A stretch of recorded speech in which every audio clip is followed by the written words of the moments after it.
Hi, and welcome back to Cicely Advice with Carly and Angela.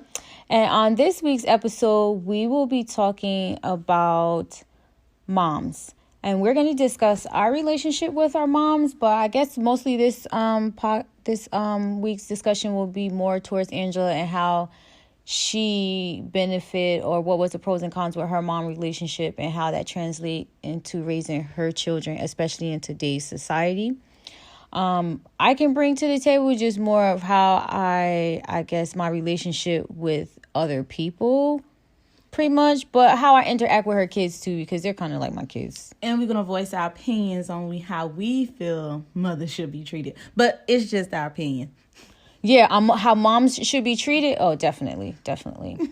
So I guess, I will start. Okay. So my mom, obviously been my mom for years, you know.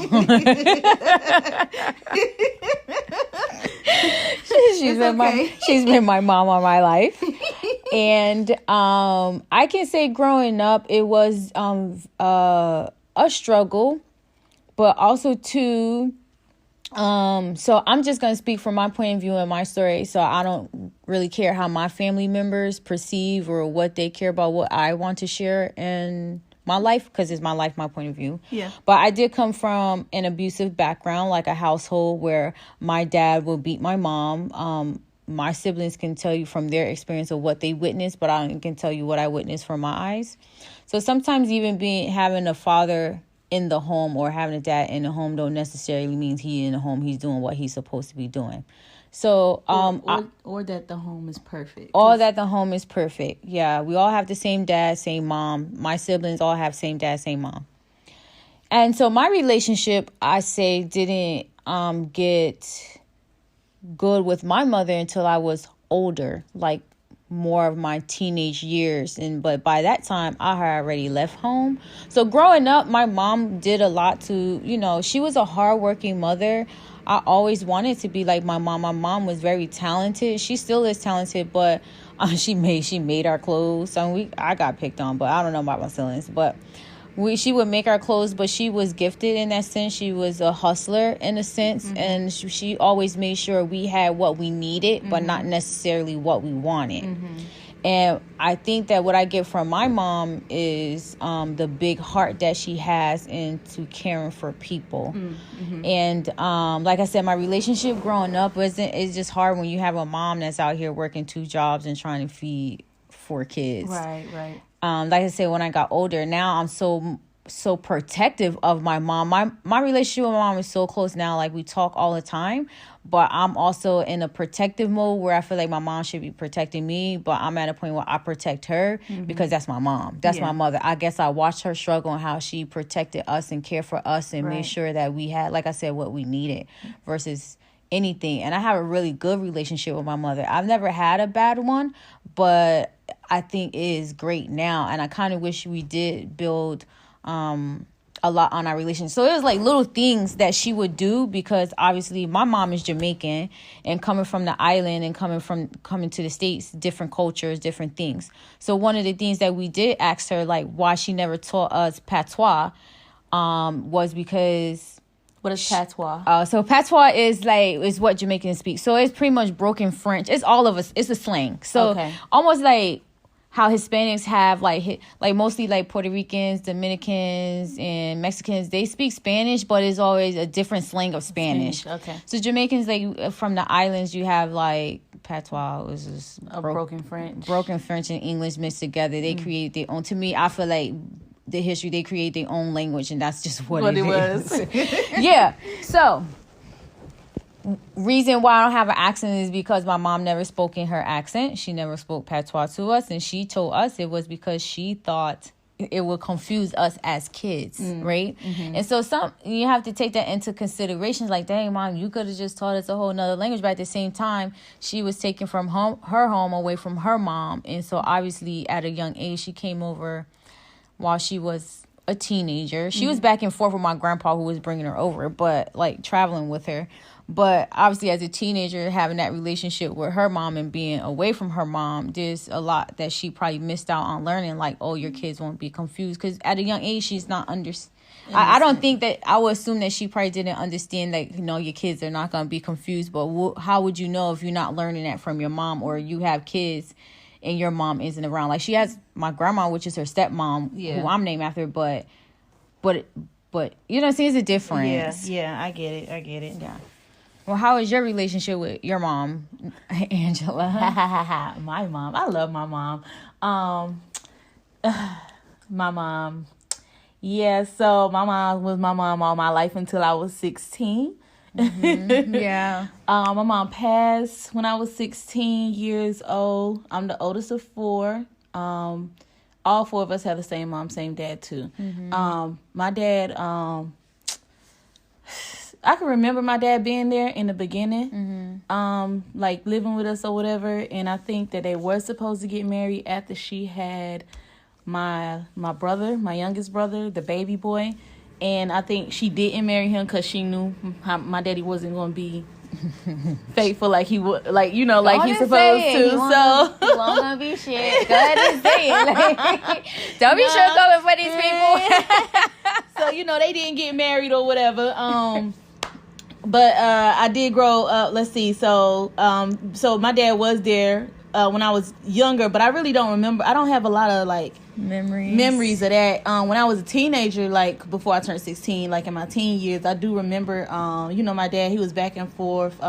He lived in Florida. He called every now and then. So I can't say that my dad wasn't in my life, but he wasn't like a full presence, consistently there. Yeah, but he always say, this is what he always say, your mama told me everything, and she probably did, but because they was still cool even though they wasn't together. I had a stepdad as well. He actually was the person that taught me how to drive, but my mom went through some stuff with him as well, being that she couldn't have any more kids, and he wanted a kid, and she couldn't have one for him, and he was missing. He really wanted his own child, even though he took us all in. But my littlest brother was kind of like, he kind of like grew attached to him. Like that was his kind of like his kid. Like he was like, okay, this is kind of my kid, but it really wasn't his kid. Right. And he still felt connected, but disconnected at the same time. Because it wasn't physically his. Yeah.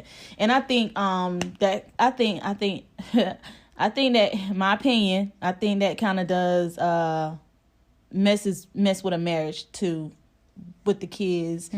Two people, either whether she could have them or not, and it's just, even though he knew she couldn't have them before they got married, you know what I mean? Yeah, so I don't think that was good. Yeah, he probably shouldn't have said I do if he knew he really, really wanted kids.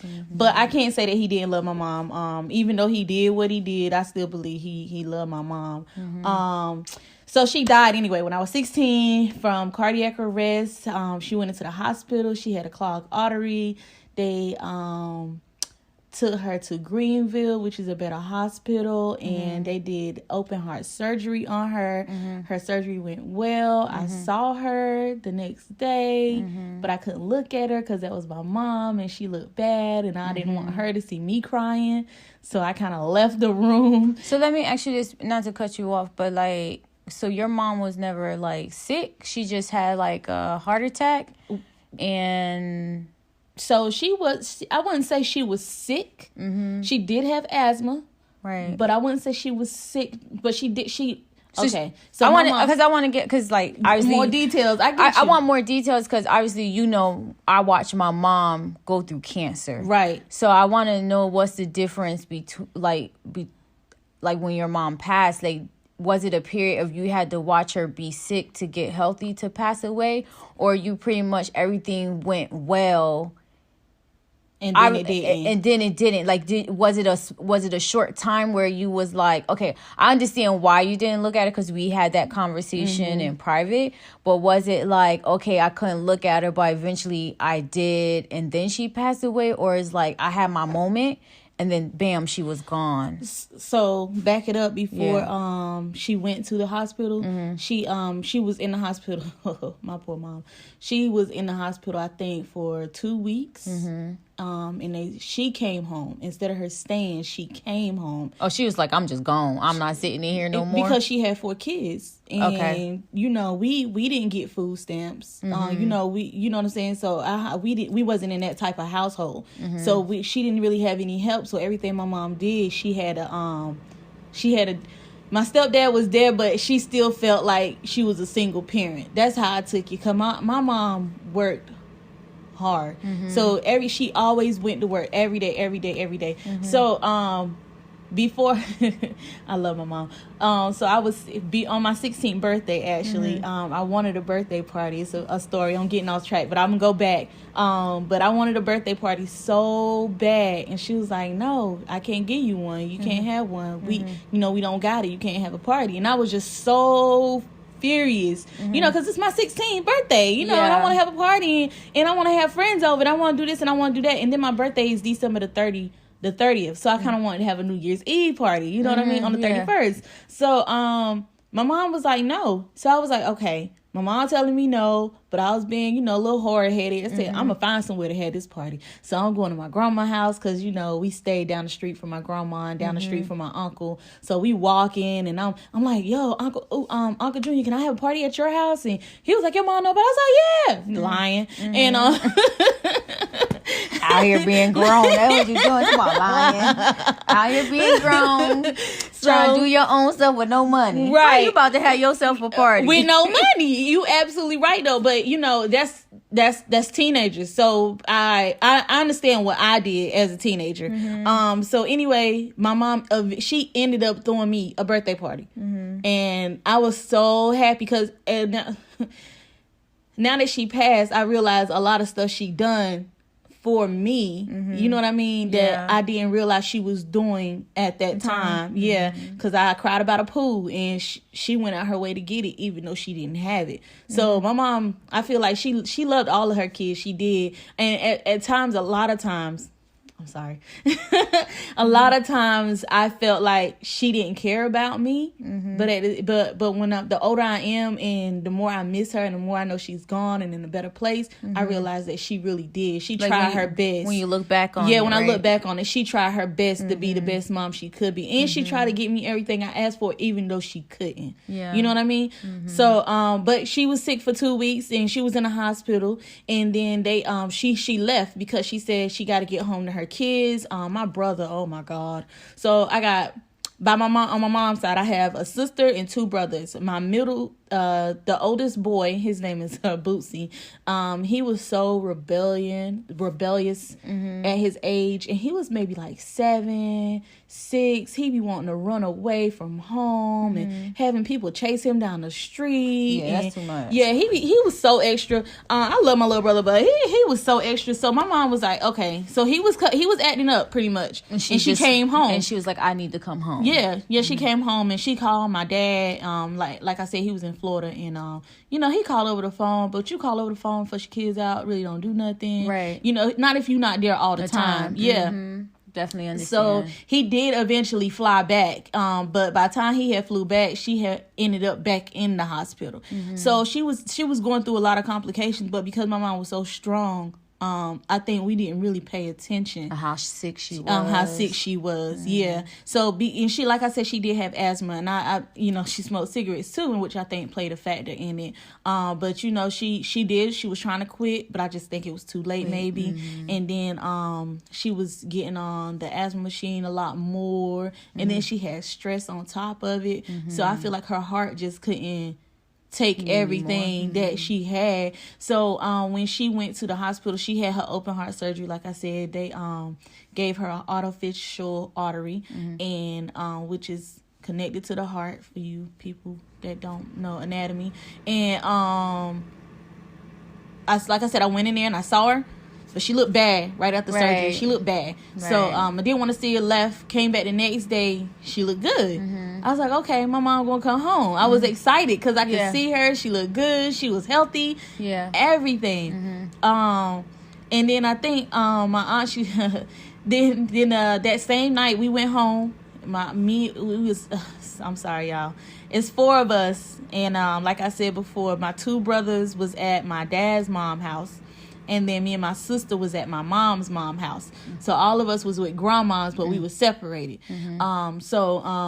We was they called my mom's mom, which is my grandma, and they called her phone late at night, and I was watching Degrassi, and gonna never forget seeing Drake. Hey, Drake, on TV. Girl, bye.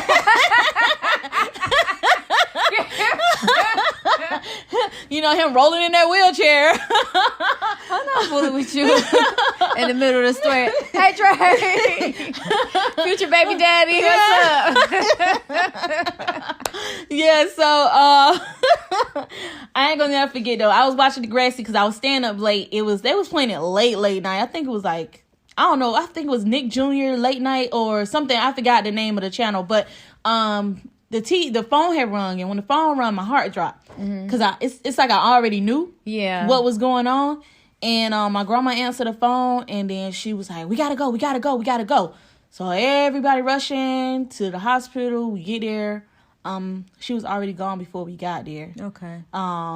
But you know, they have to call the family so we can see her before she leave the hospital and all that good stuff.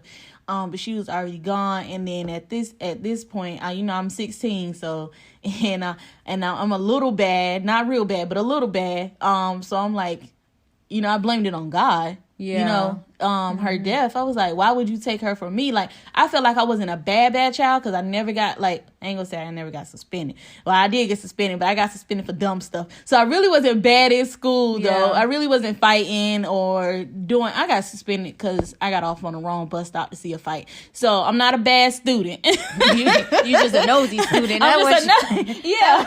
That's what that was. You was a nosy student. They were like, since you want to get off the bus and watch a fight, you gonna stay home. Oh, you gonna watch it? Right, yeah, First of all, your little ass getting off at the wrong stop. You know what I'm saying? Because people just look, for real though, like, not to interrupt the story, but for real though, people lose their jobs because their kids is not in the location that they picked them or dropped them off at. And like now, how serious it is now. Mm-hmm. I'm just like, that's why you got suspended, because ain't nobody trying to lose their job. True. You talking about, I went to go watch a fight. That is not an excuse, man. But the fight was like, I should have just went home and then walked to it, because it was literally up the street. Like, you got suspended for instead of just walking 2 blocks. Yeah. You was like, nah, I'm just getting off this stop. I'll walk home. I'll let my peoples worry even more about me because I didn't get off the bus. Can you imagine, like, somebody in the window waiting for your little ass to get off the bus? And you like, can you imagine, like, say if your mom waiting for you to get off the bus, you don't get off the bus, and she calling, cussing the school out, and was like, nah, she left here on the bus, and they looking at the camera, and you get off, and you out there watching a fight. Yeah, just looking at the fight. That didn't happen. They didn't even fight. It was just, it's a lot of people. They a lot of talk now, but I just feel like when I grew up, we actually fought. You know what I'm saying? But nowadays, people, when I went to school, in high school, they was scary. They was scary in high school. A lot of people had this one chick. She was crazy. Well, we get off topic. We get off topic. Dang, we do that a lot. Okay, we do. We get off topic. But so here's my question, because obviously you told the story about your mom and like the relationship that you had, but didn't really have time to kind of grow and mend the relationship to you, where you can see like where you can make your relationship with your mom better. Yeah. Right. So how was the grieving process? Like, you said that I blame God. You blame God, and what else? Like, did you grieve? Because like through my situation with my mom, watching my mom be sick, obviously, like I said before in previous episodes that we had, discussions we had, I'm the oldest of 4, so we can relate there, right? I'm always the last one to find out. I don't know if that's how you are, that's how it is with you and your siblings, or they automatically call you whatever. But for some reason, since I'm the oldest of 4, I'm almost like the second mom in the relationship. But also, too, I think they know, like, when they call me, like, that's, like, it is, like, Carlise is not, like, I'm not playing. You know what I'm saying? Like, I'm going to go in. I'm about to fix the situation. I don't care about your side. Because at the end of the day, I just need to make sure my mother is okay, right? Yeah. So when I found out that my mom had cancer, she had been sick. And when I'm calling her, I'm like, she's like, no, I'm fine. I'm like, well, maybe you should go get checked out. She's like, I'm okay, Carlise. Like, just, for those who don't know, my name is Carlise. I go by Carly. So that's when y'all say Carlise, like, who is that? I ain't trying. She got 2 names, hashtags. It's not even that I got 2 names. Like, for real quick, like, people at work, like, in the military, you go by your last name. Yeah.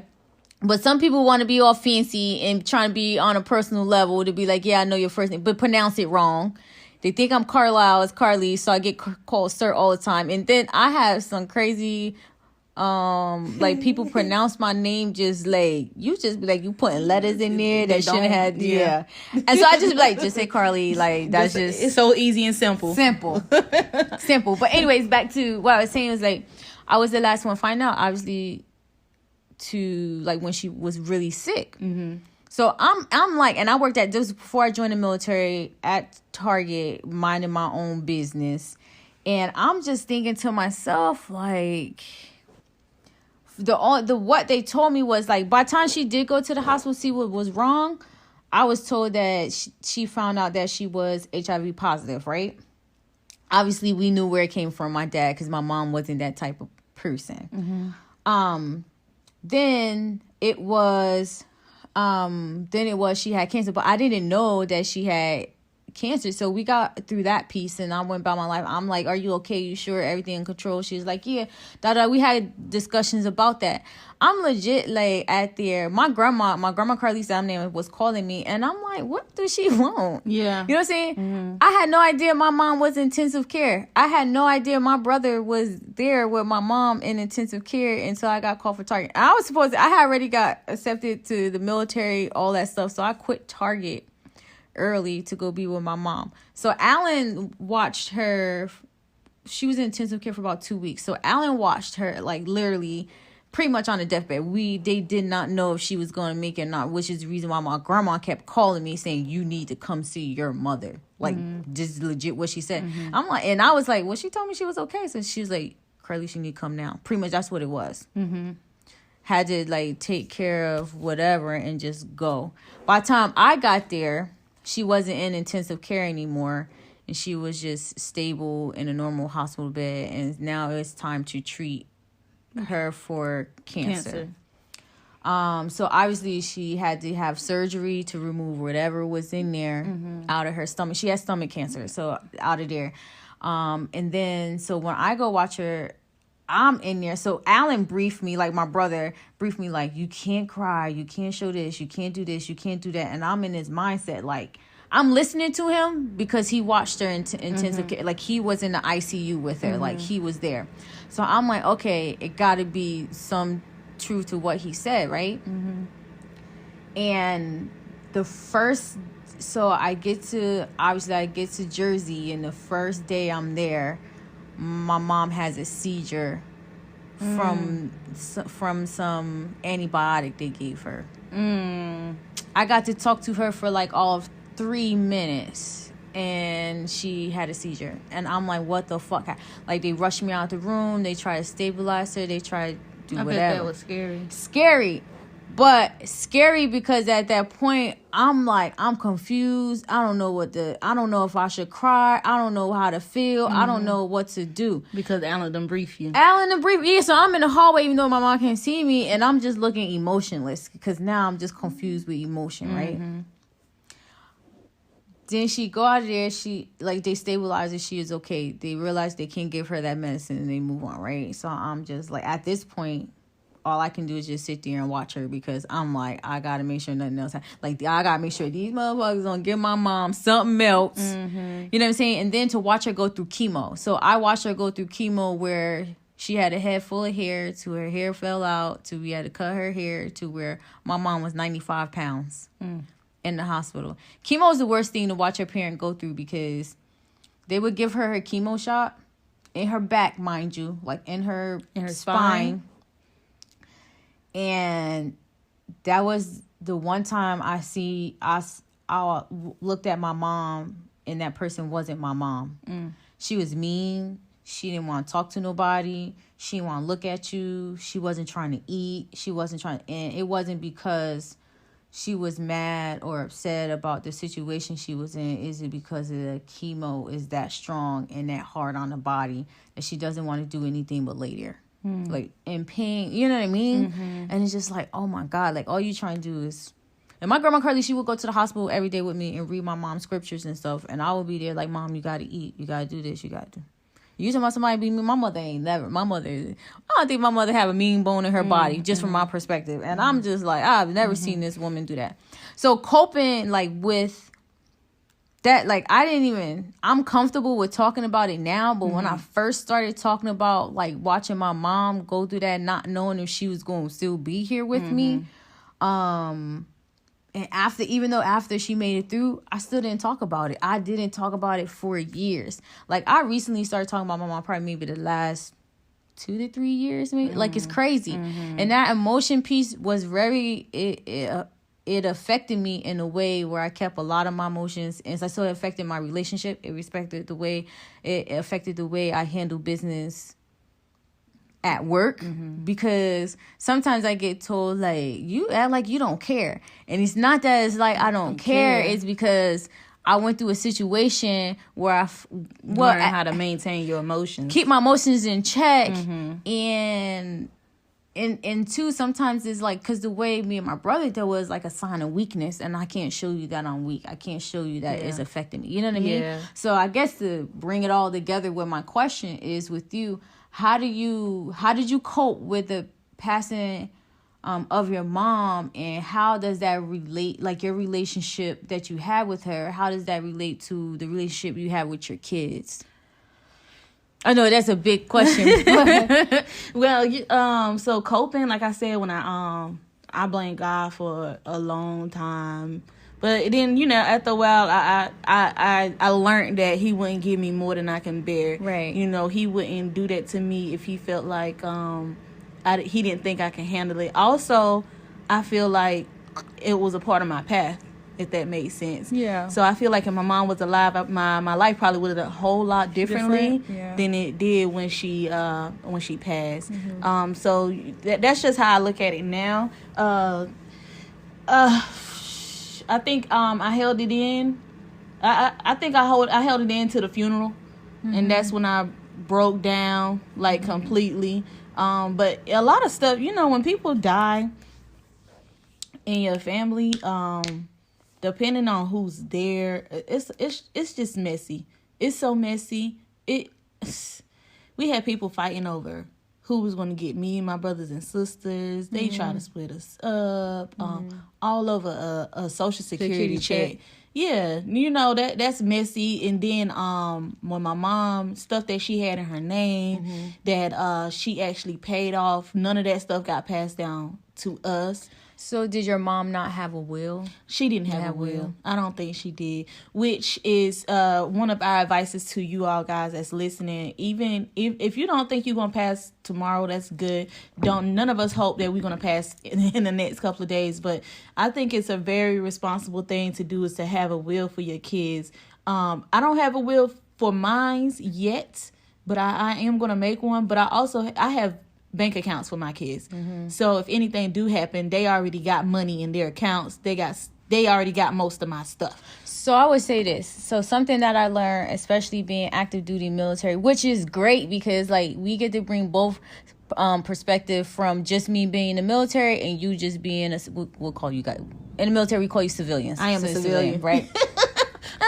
So just a regular person. You're just a regular person. You know what I'm saying? No, but something that I have in place is I don't have a per se will. So you can have a different type of will. I actually have a living will. Yeah.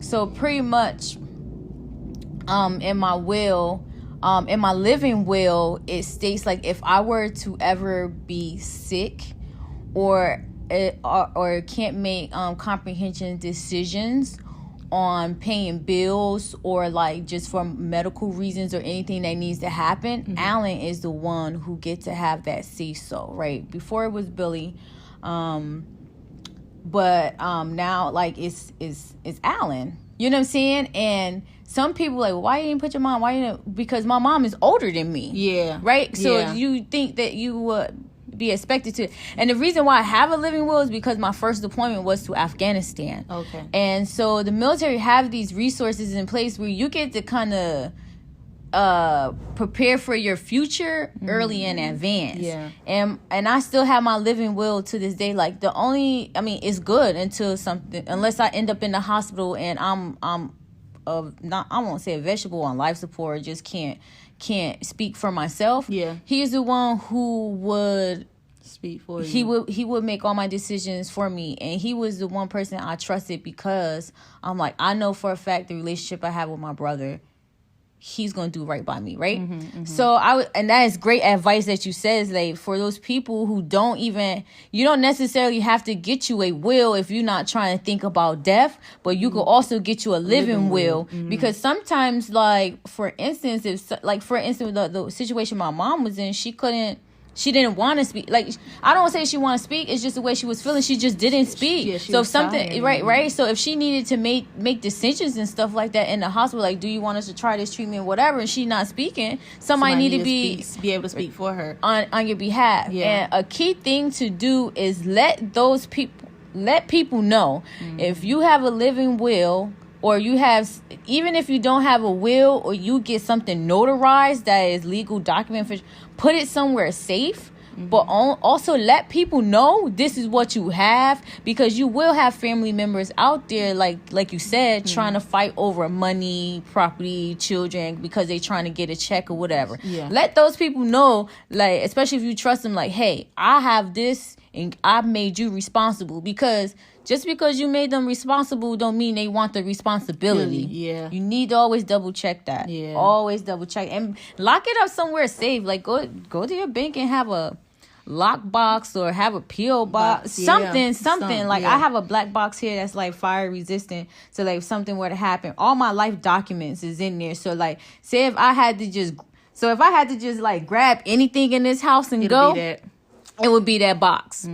Like birth certificate, social security, like my living will is in there, like all my military documents is in there. I think like the title to all my vehicles are in. Like, you grab the box and just go. The important things that's in there. So I feel like everybody should have a box that they keep around and just keep locked in a secure place and let someone trusted know. I know I dragged on that, but I want to express that sometimes I feel like civilians aren't prepared as much as military people are. And hopefully with us continuing to do this podcast, I can bring some of that stuff to light, because it don't matter how old you are. Like you said, you don't know what's going to happen to you. You should start thinking about that stuff and putting those documents in place. You're right. Yep. So that's what I'm gonna do. But me being a mom to my kids, I learned to listen more. I learned to let them know I love them.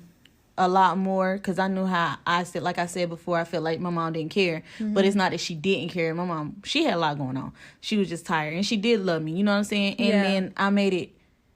I used to be scared to go talk to my mom about certain things, so I try to make sure I give my kids or let them know that they're able to talk to me and not be afraid. We didn't talk to my mom about, I mean, like, growing up in our school system back then, like, we had school teachers about sex. I felt like I learned what I needed to know about puberty and sex in school. And to this day, when I think about what I learned, it was good, because they wasn't trying to teach us abstinence. They was like, safe sex, but if you go out here doing this and you don't strap up, these are the diseases, this is what they look like, this is what your both of y'all private parts gonna look like. You know what I'm saying? Yeah. And it was like, I think that was scary enough to be like, nah, I'm not playing, like, I'm good. I'm gonna just keep this to myself. Right. But if they have, now in my son's school, they did offer, of course, but he didn't want to take it. Why he didn't want to take it? I think he was probably embarrassed. Yeah, I think he was really embarrassed. But I'm gonna make sure he take it. After the coronavirus is over, I'm sure they'll offer it again. I think they offer it every year. I'm just gonna make sure he take it next time. At least to see what the school offering, and then still do like your own little thing. Which Have you had the? I know we're getting off topic, but have you had that conversation with, because Sadiq is 13. He's 13. So I feel like if you haven't had that conversation now, you probably need to have it soon. I don't know. So just FYI, Carly over here don't have not near children, but I feel like I know a lot about children because I kind of had to raise my siblings because at the age of 7, I was washing dishes, I was cooking, I was cleaning, I was doing a lot of things. So at the age of 7, my child was washing dishes, washing her own clothes. They were doing a lot of stuff too. But I teach my kids independency only because I lost my mom at 16. So which is good. So that is a fear of mine, is dying before I see my kids reach a certain age because my mom died so early. So that is one of my fears in life. But I teach them independency just so if I'm not here, they'll know how to take care of themselves. Yeah, that's the whole point of me making them do the dishes, wash their own clothes, clean their room every day, learn how to teaching them all the basic stuff they should know for life anyway, but teaching them early. You still skipped over my question. Have you had that conversation with Tyler? Like I didn't have that conversation. Y'all see how she do me? I asked the whole question. Now she up here like who was it? On the debate? Was it Mike Pence? Was it Pence who was he won't answer no question, did he? He said this is what he said. What did he say? He said so that's a very good question. But to get back to the question before, he ain't answer that. I know we getting off topic, but that hey, I got to choose my words wisely. But right.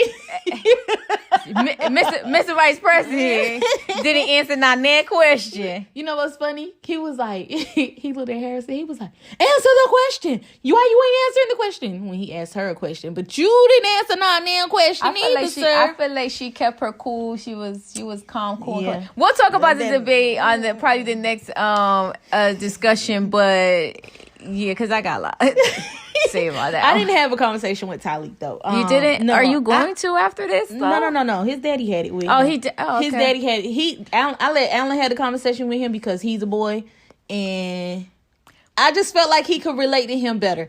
But I did go back and have I didn't have that conversation, but we talk about it. I guess like we talk about it like how do I say it? Like we talk about it in code, and Tyleek understands. So so here's my thing. Okay, so even though Alan had the conversation with him because he is a male, he can bring the male perspective about sex. If you guys don't know what we're talking about, I'm asking her if she had to talk with her oldest, which is her male son, Tyleek. He's 13, about sex. Right. So even though my brother had the conversation with him, because obviously he can relate more to him because he's a guy, he probably know what he's feeling at the time of the age of 13. Right. Which is why I had him to do it. Right. I feel like the mom should have a conversation as well too, because when he does we had this conversation, sorry, like he like boys, girls, or whatever, but we're gonna go with him liking girls.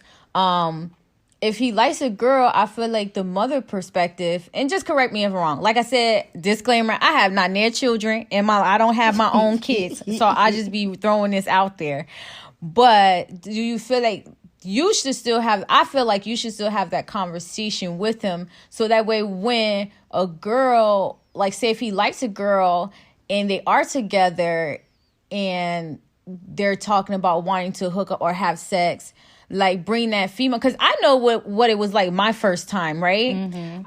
I wanted to do it, but I didn't want to do it, and I did it anyways. Like I was confused, and I feel like if I was comfortable enough to be able to go to somebody, because I didn't go to nobody.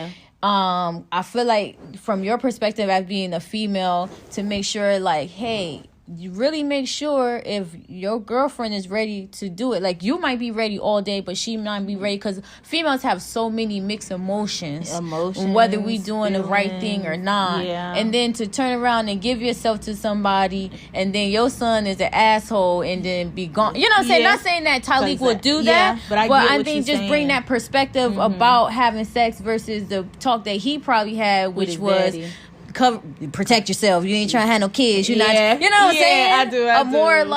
A more mature conversation where you guys still both building him as a young man, but he's in tune with his feelings as well as the female feelings too. Because I think sometimes like younger, like I ain't gonna even say you. Some be grown dudes out here too. They have no clue. Like they have no clue. So I don't want you to miss out on an opportunity to really develop Talik and mature him and make sure as a well-rounded man. Yeah, I got you. So yeah, I didn't have that talk, but we talk, but it's not that talk. Right. I try to keep it kosher. I don't really want him to be too embarrassed because he always embarrassed when I talk to him about anything, and I think it's because I'm his mom and he respect what I think about him, so he don't really want to disappoint me. But yeah, I might shed a few words with him. I think you should. I mean, saying if you could always send them to the cool rich auntie over here. You know what I'm saying? I know sometimes like we have a lot of conversations, and when we talk about your children or our children, because yeah, when we talk about, I think that we're on the same page a lot of times, even though I didn't give birth to them. Yeah. I think like you and Alan really treat me as if like you guys had the kids for me. Yeah.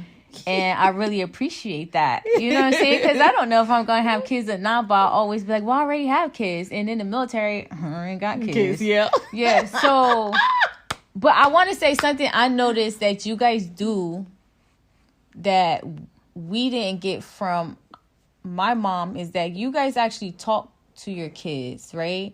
So this was a discussion me and my mom had to have because you guys, when your kids do something bad and you tell them don't do that and they go and explain it themselves, and like I actually watch Alan and you do it, but talk to them like that's wrong. This is why such and such and such.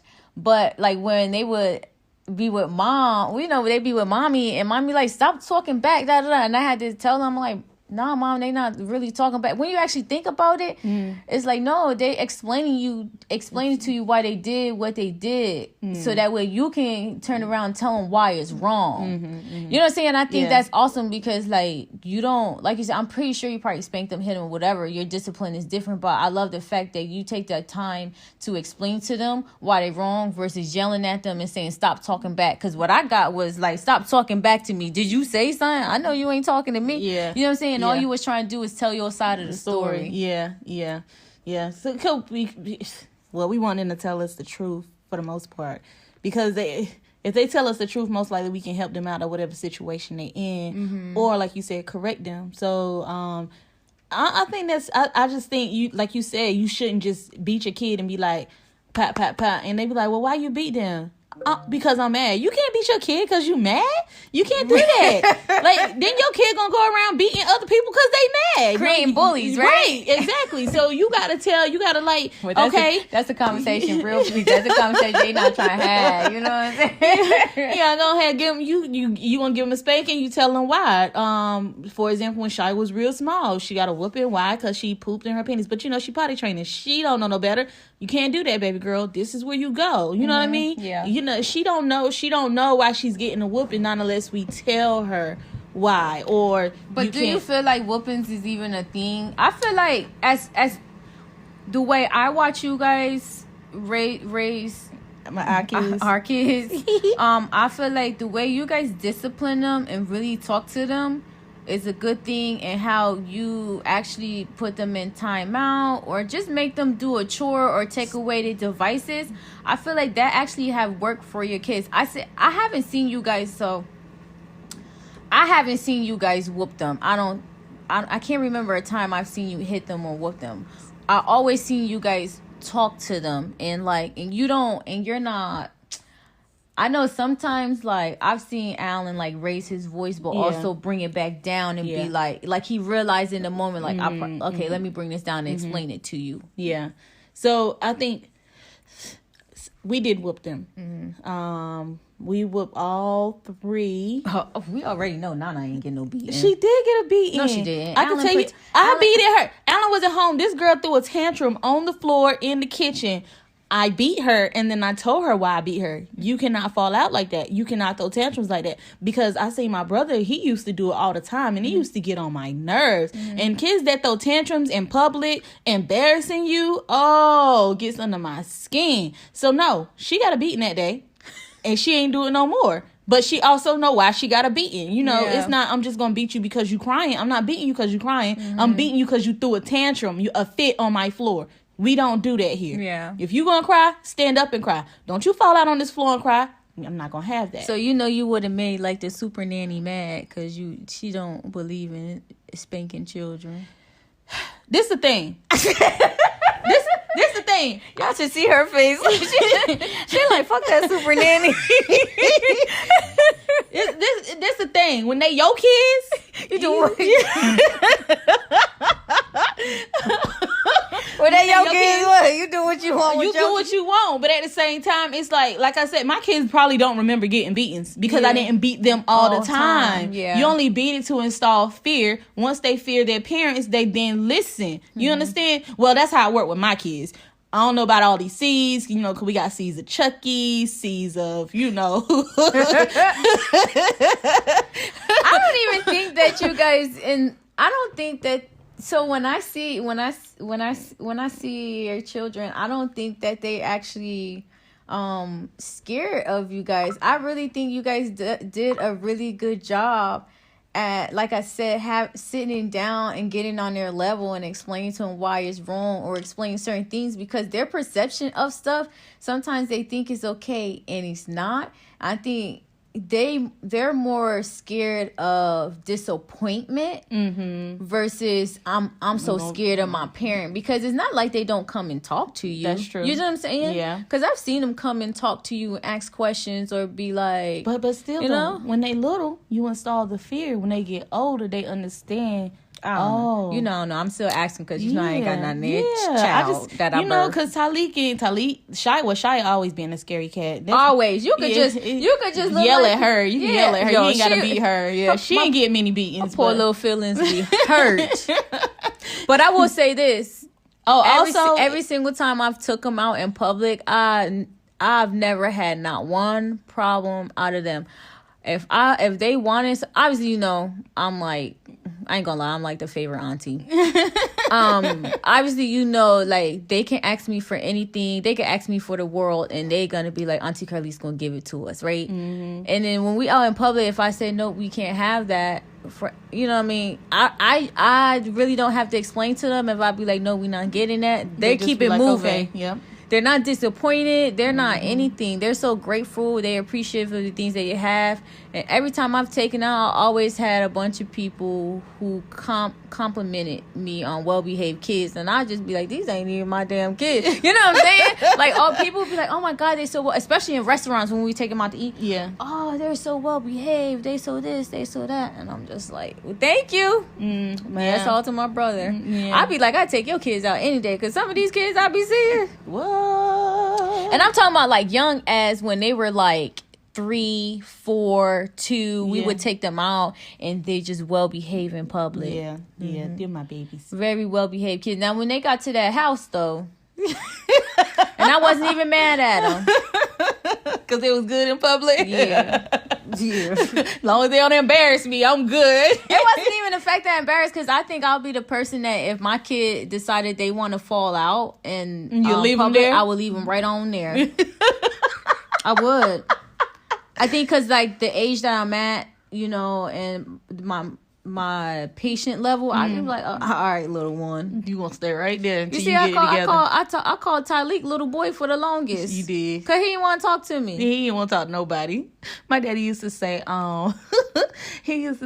you should go get his ears checked. I be like, Daddy, he not deaf. I said, he not deaf. He just ignoring you. Sure is. He used to just be like, when he wanted me to get him something to drink, I'm like,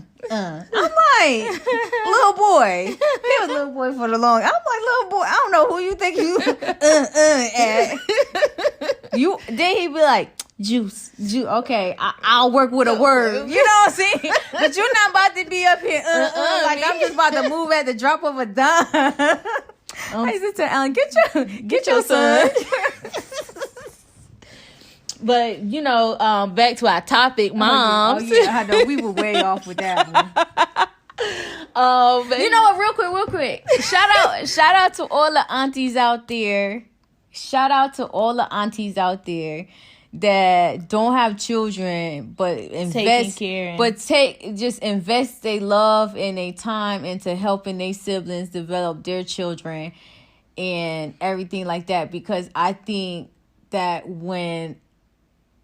Tyleek loved he loved me to death until he was a certain age, until he kind of grew into his own person. But I feel like I be feeling so special when it's Shia and Nana, because, they look to their aunt and see like a great successful woman, especially Nana. Like at the time when I remember when I came and visit, obviously she looks up to Shia, and Shia have different hair texture. And I know this is getting way off topic, but at this point I don't care. And I noticed that. And remember, I did my hair like I did Nana hair, like my hair, so she can see like, hey, this somebody that look like her that's pretty. Yeah. And she don't have to have the same type of hair as her as her sister. And I just want to say, for all the aunts out there, just you're the kid's second mom. Yeah.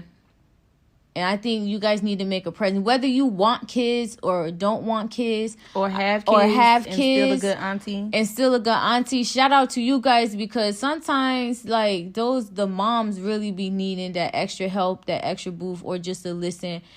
You know what I'm saying? So just shout out to the aunties out there that's doing their thing. That know one day they may have to be the parent to the kids. One day. Yep, I hope you prepared. Yeah, I'm not prepared, but I'm prepared. I'll probably say I'm not prepared mentally, but I'm prepared financially. How about that? Facts. How about that? How about that? I'm not prepared mentally for it, but financially, I'm prepared. So that'll help out my mental. Yeah. Yeah, but back to the topic. So, what I want to say about moms, as you know, both of us, we cherish our mothers. Even though my mom's very not much here, so. I still cherish my mom. I love my mom with all my heart, because that lady is my heart. She raised me to be the young lady that I am today. Yeah. This is my advice. If you have a bad relationship with your mom, you don't get another one. You don't get another one, and you don't know how long you're going to have that one. I recommend, my advice, my opinion, is to mend that relationship. And sometimes you don't understand why your mother do the things she do, but it's not meant for you to understand, because she is your mother. Yeah. That doesn't give you the right to act, to be rude, disrespectful, or any of that. Mm-hmm. If you still live with your mom and you don't like what's going on in your mother's house, and you're old enough to maintain your own self, move out. Get out your parent house. Get out your mother's house, giving her headaches, giving her gray hair, doing all this unnecessary. Yes.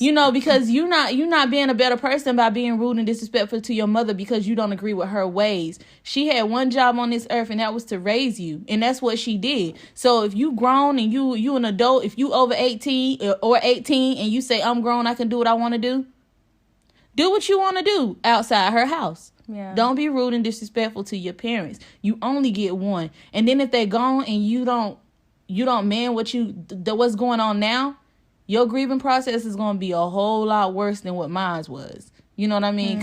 Because not only are you going to be sad that your mother gone, but you're going to feel bad about everything that you did while she was alive. Mm-hmm. So I recommend that y'all get on that bandwagon and take care. You don't have to take care of your mom. Your mom did what she had to do. I mean, if you can't take care of your mom, do it by all means. But you only get one mother. You only get one. It's only one person that provided you with life, that brought you into the life, that made sure you went to school, that made sure somehow, some way it was food in your belly, that made somehow, some way it was clothes on your back, shoes on your feet. I got cousins. They have a mom.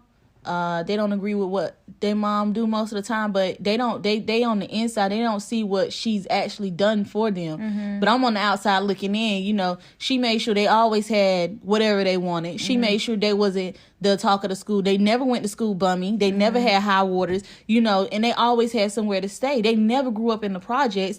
She can say that, but her kids don't appreciate none of it. They just and they just so rude and disrespectful. And if I'm around you and your mother, don't ever be disrespectful to your mother in front of me, because I will tell you about yourself. I will, because I don't have a mom. So for me to see somebody that has a mom being disrespectful to their mom that's here living on earth is a punch in my face. Right. So I feel like you want to have a fight with me. So don't do that. If you feel like you got something to say to your mom, wait till I leave. You know what I mean? Right. Wait till I leave. But for real though, just mend those relationships. And my advice on that, or my perspective from that, is I totally agree with Angela as far as mending no relationship. But also, like I said, I guess I get a different perspective with being in the military. So it doesn't matter. Say if you're adoptive and you don't know your mom and you're trying to search for your mom, don't give up.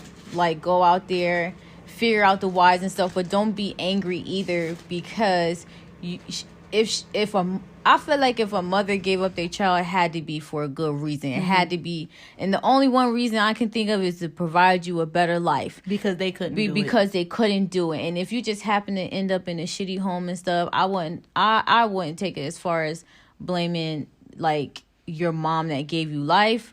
But at the same time, I wouldn't understand what that was like either. Yeah. So my advice was just try to be open-minded and hear your mom out and try to mend that relationship. If your mom is on drugs and you can't reach her, do the best that you can to mend that relationship. Even if your mom has passed away and someone has filled in that role to raise you, to take care of you, mend that relationship that God has placed in the position of being your mother-like figure. Like, and also too, like, take the time out to tell your mother that you love them, that you care for them, and to learn from them and get a different perspective, because there's no rule book out here on how to be a mom. Nope. Like, all you're doing is taking from your mom and trying to instill in what your mom instilled in you, and pass it on to your kids and change some of the things that you liked and disliked. Yeah. Like, there is no handbook and no one's perfect. So you're not going to find a perfect mom. Yeah. Is there some things that my mom could have done better? Hell yeah, but am I mad at her for it? No, because I'm very successful. I would not be where I'm at today in my life and my career without my mom. So Angela definitely have a strong opinion about her mom because her mom not here. But I think I bring a different perspective, because sometimes people do have those bad relationships with their mom, and sometimes it's a codependent relationship. But just try to separate yourself from that and look from their perspective. Now, if you do have one of those mom that's just like toxic and stuff, it's okay as long as you did 100% what you could to fix the relationship to make it a healthy one. And we're not saying make it a mend your relationship to where it's one-sided. No, a relationship consists of two people, unless you talking about yourself, and consists of two people, and it's a give and take, and both parties are benefiting from that relationship. So yes, we feel very strong about the relationship you have with our moms, only because I watched her go through hell and be healthy and to live a good life to where I'm able to work hard and take care of her. And like Angela said, take care of your mom. That don't necessarily mean financial, but sometimes my mom will call me 2-3 o'clock in the morning and I'll answer it. Sometimes I won't even tell her it's late or whatever, unless I'm just that tired, and I'll just talk to her, because sometimes that's all she wanted is talk. And I let people know where I work at. I could be in a meeting. I could be in the middle of, fussing out one of my airmen. I could be in the middle of a task where I have a deadline. My mother called me. It's a wrap. I'm stopping everything that I'm doing, only because I know what it felt like to almost lose her. And I feel like taking care of her nothing is ever too important for me not to answer her phone call, because I'll be damned if I miss a phone call and that would have been my last one. So definitely take that into consideration on how you mend your relationship. And sometimes, and even if the relationship is unmendable, just Make your peace. Make your peace, because the last thing you want is something to happen and you living with regrets. Yep. And I can definitely tell you from one of my guys that I mentor about the relationship he had with his mom. He came back to me and said thank you, and I appreciate it because he fixed what he needed to fix with his mom and left it at that. And obviously she was, hopefully he don't mind telling me this, but I'm not going to give out no names, but he don't mind like he missed her dearly. She passed away, but he misses her dearly, but he don't have any regrets about the relationship because he came to me for advice and he took it, and because he mended that relationship, he improved on it, he made it better. So just that's what we want to end you with. We thank you guys for tuning in every week with us, listening to us. I hope this was a great discussion this week, because I know sometimes you guys really want us to get into the heavy hitting topics, and we will, because we still starting out, and we will. So just be patient with us, and you can follow us on Instagram. Oh, yeah, you about to plug us real quick? Yep, I'm about to plug us.